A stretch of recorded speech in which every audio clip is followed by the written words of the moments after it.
Hi everyone, this is Deborah. I've spent the last 3 days of my life when I should have been painting my condo, just screwing with my hair.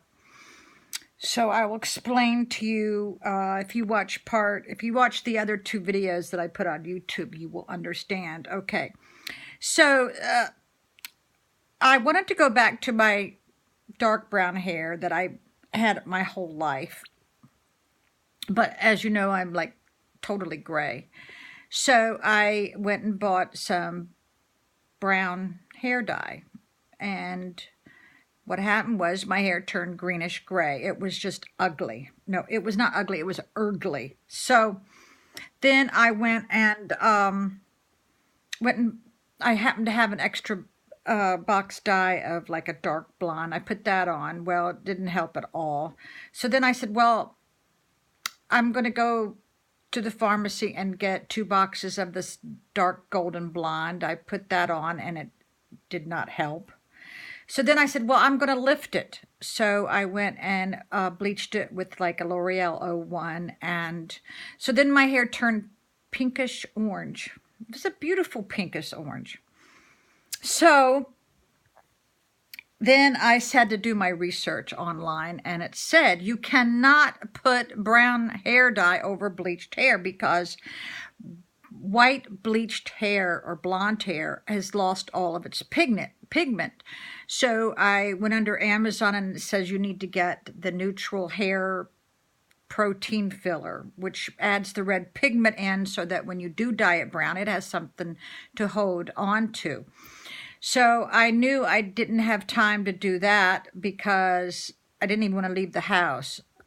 I don't know how if I had a hat big enough to cover my pink head.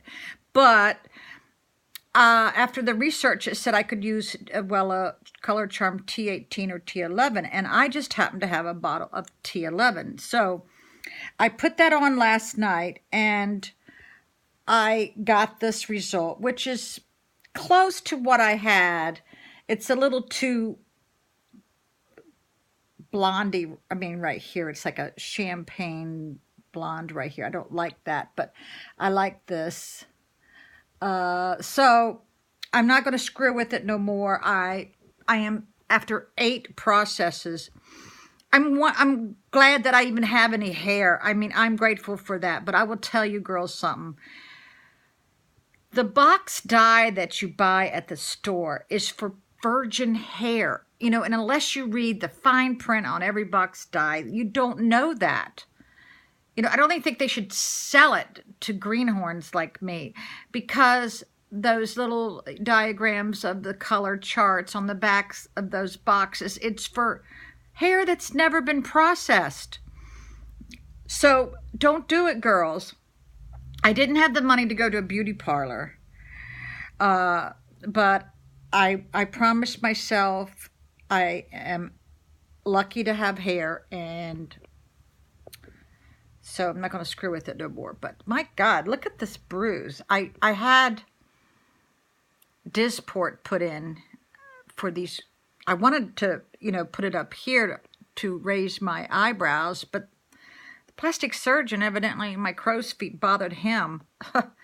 So he put me here, and this was very painful, and it's now turning green. But I am happy with the filler that was put here, because us over 60 women, we get these lines here, which makes a shadow.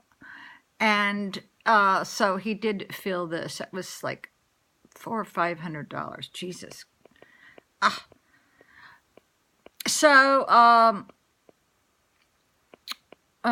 it's still a little red, but I have no makeup on. But I realize now that my tear troughs have not been done in about 2.5 years. So you can see that they're getting a little sunk in. I'm going to have to get that filled in.